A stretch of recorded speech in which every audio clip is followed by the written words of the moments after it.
Good Tuesday afternoon, and thanks so much for joining us here on News Watch. I'm Chris Bianchi, and today we've got special guests to discuss COVID-19 specifically in the Hispanic community here in Colorado. Today, we are chatting once again with Dr. Ricardo González-Fisher, a medical expert with Servicios de la Raza, and Vanessa Bernal from the Colorado Department of Public Health and Environment. And if you have a question in either English or in Spanish, feel free to send it to me at chris.bianchi, B-I-A-N-C-H-I, at 9news.com, and I'll make sure that it is answered. You can send that question, by the way, to me in either English or in Spanish. But with that said, we now start things off in Spanish.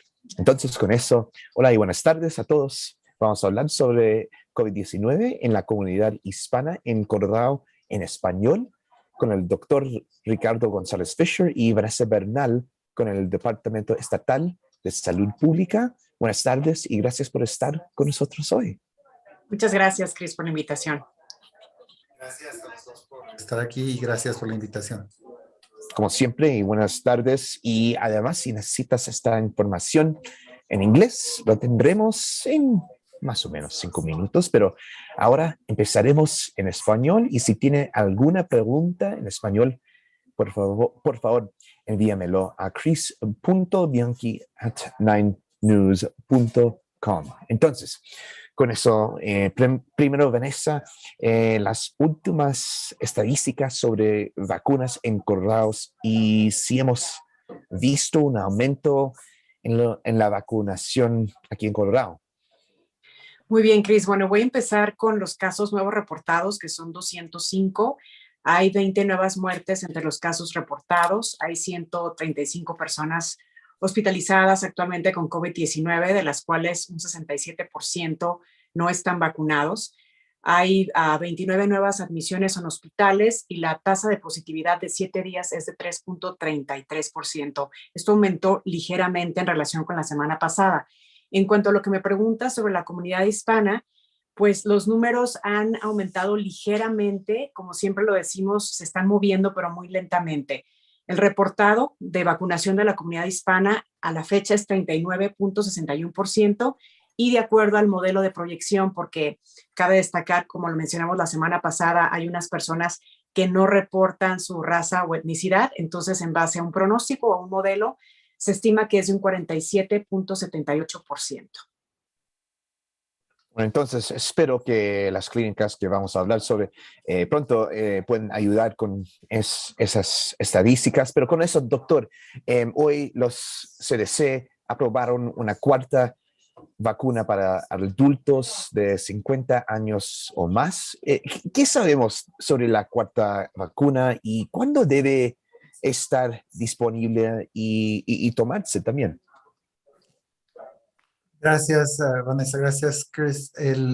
Lo importante ahorita es saber que la FDA fue la que aprobó ya una cuarta dosis, un segundo booster para personas que estén al corriente de sus vacunas. Sí se dijo que son personas de 50 años o más u otro grupo de población vulnerable. Y este grupo de población vulnerable incluye para Pfizer niños de 11 años en adelante, para Moderna personas de 18 años en adelante que tengan algún compromiso con su sistema inmune. Por ejemplo, trasplante de órganos, por ejemplo, alguna otra situación que disminuya sus defensas, ya sea tratamiento con quimioterapia o alguna enfermedad que afecte el sistema inmunológico. Lo que aprobó la FDA es que es a partir de 4 meses después de del booster que se pudiera aplicar esta dosis. Ahora, toda esta información la venimos platicando también en semanas anteriores, porque estos son estudios que se venían haciendo en personas que eran receptores de trasplante renal en Israel, y esto se va a hacer un estudio de cerca de 700,000 personas que ya recibieron la cuarta dosis y nos han demostrado que es efectiva y que no tiene efectos adversos agregados. Y bueno, doctor, una pregunta un poco más general. Y para recibir su vacuna, primera dosis, cuarta dosis, ¿qué necesita? ¿Necesita una identificación o una licencia de conducir, por ejemplo?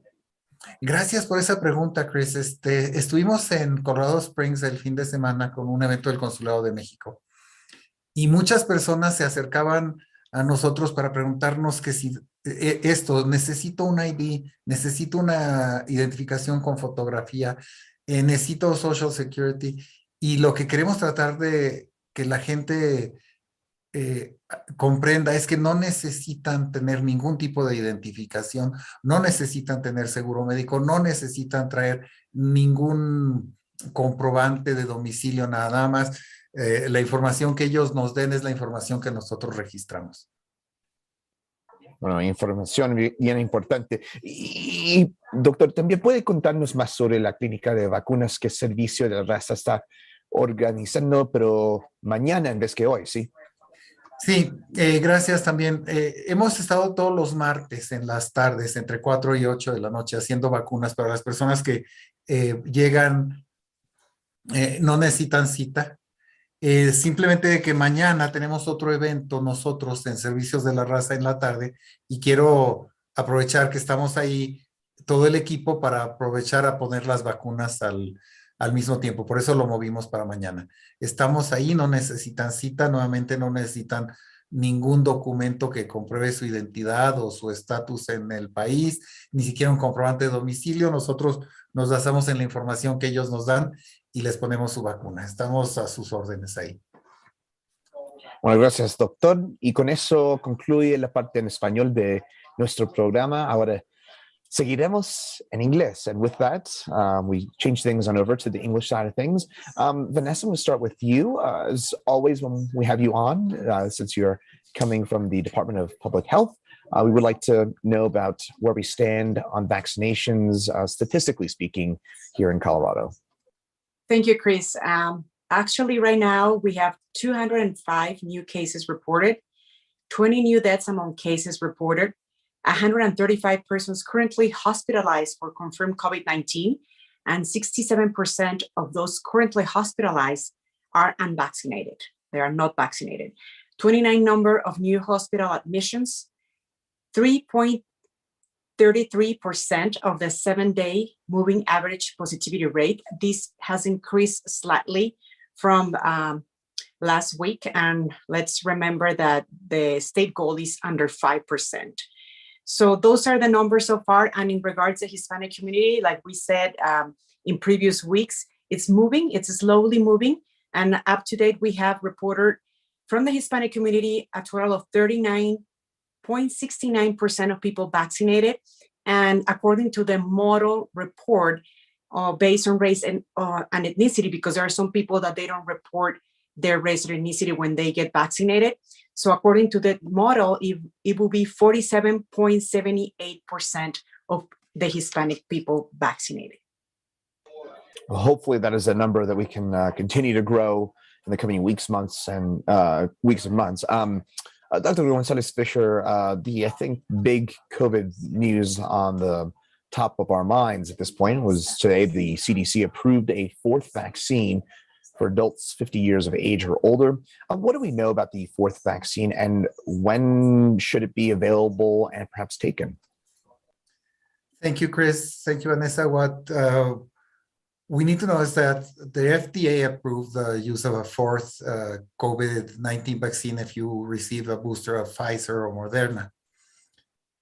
This is based on studies that have been following up that were happening in Israel with people who received a solid organ transplant, the kidney or heart, lung, liver, and who didn't achieve the immunity or the increase on the antibodies that we expected with the booster. So they start with the fourth vaccine. So now the FDA approved that people in the United States who are 50 years or older can receive a fourth shot, a booster, and also certain populations of interest like children 11 and older, or who can receive Moderna, or people with, can receive Pfizer, and people 18 and older can receive Moderna if they have underlying condition that affects their immune system, such as a solid organ transplant, such as immunodeficiency caused by a virus or another cause, for example, chemotherapy. These studies have been followed up seriously. They've been following close to 700,000 people, and they identified that there's not an increased risk by receiving a fourth dose, but there is an increase in the antibodies and the protection that they can get. Now, maybe a bit more of a general question here. In order to get your vaccine, whether it be your first dose, your third dose, your fourth dose, what do you physically need? So, for example, do you need an ID, a driver's license, anything like that? No, thank you for that question too, Chris. I was in Colorado Springs on Saturday with the Mexican consulate, and we were applying vaccines there, and we found that a group of people didn't want to approach our mobile health unit.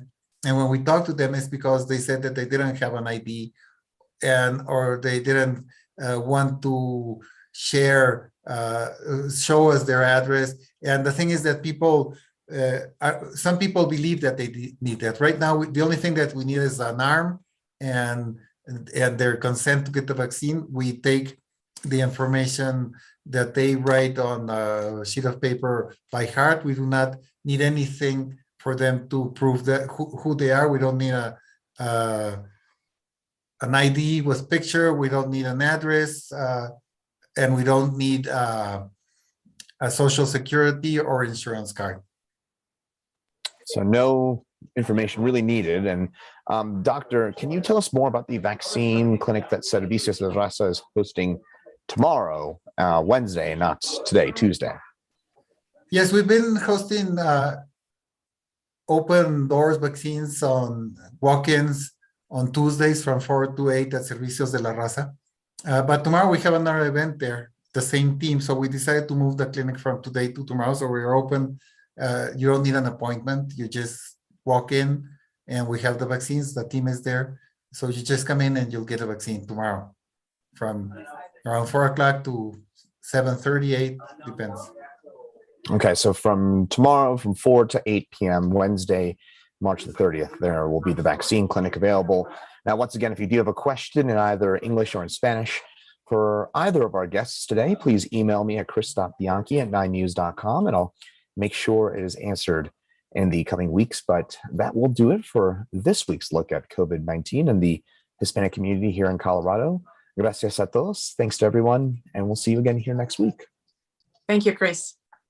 Thank you, Chris. Thank you, Vanessa. Thank you.